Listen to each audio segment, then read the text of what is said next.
ओजस्वी भाषण दिया और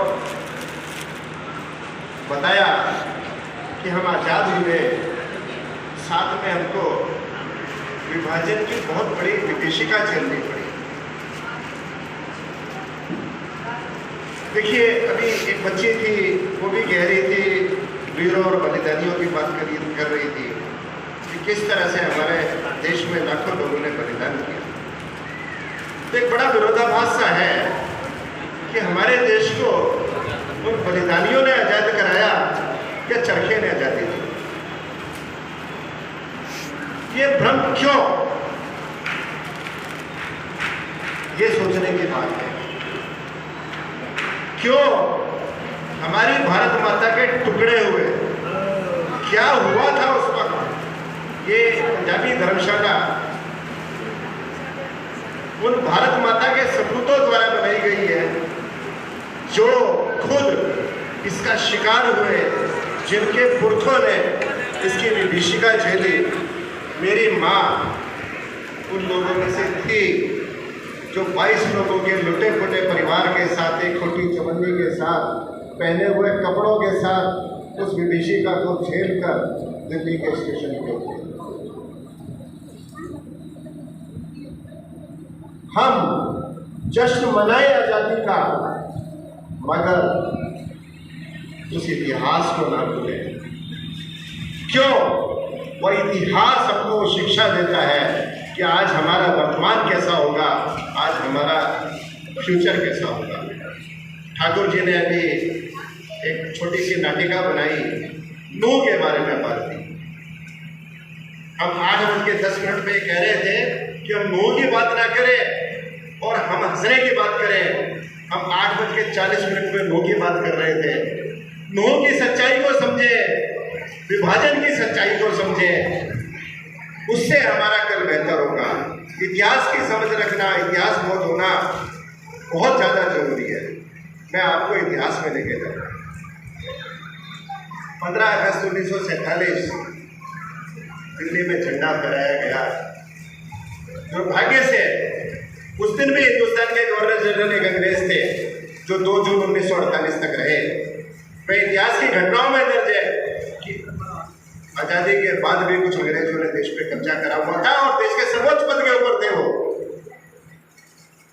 इस बात का पता लगता है 28 अप्रैल 1948 के पंडित नेहरू के उस पत्र को जो उन्होंने राजा किंग जॉर्ज को लिखा था कि आपका जवाहरलाल, आपका सेवक जवाहरलाल, जो भारत के डोमेन का प्रधानमंत्री है, आपसे चक्रवर्ती राजगोपालाचार्य को नया गवर्नर जनरल अपॉइंट करने की परमिशन मांगता है, क्योंकि जो अंग्रेज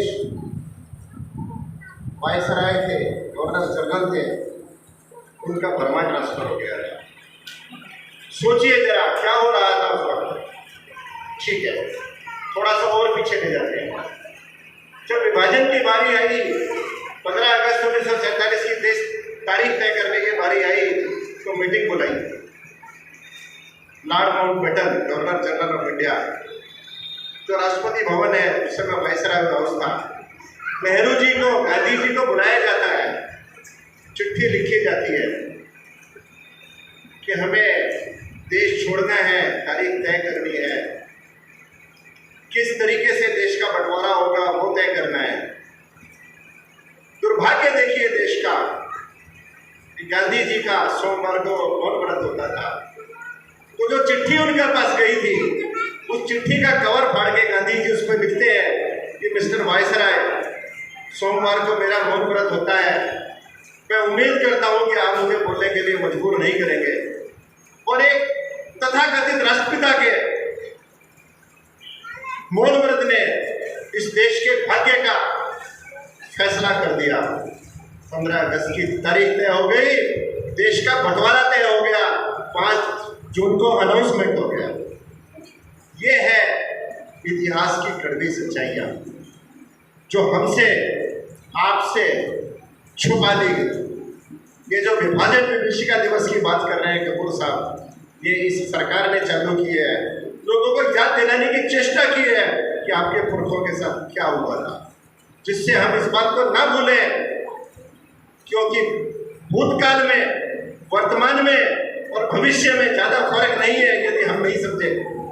नूह में अभी अभी कुछ होकर चुका है, आपने देखा। क्या आप अपनी धार्मिक यात्रा नहीं मना सकते? और यदि आप मनाओगे तो कोई ऐसा क्षेत्र होगा कि ये हिंदू बहुल है, ये मुस्लिम बहुल है, यहाँ आपको जाना है या वहां नहीं जाना है? किस आजाद देश की बात कर रहे हैं?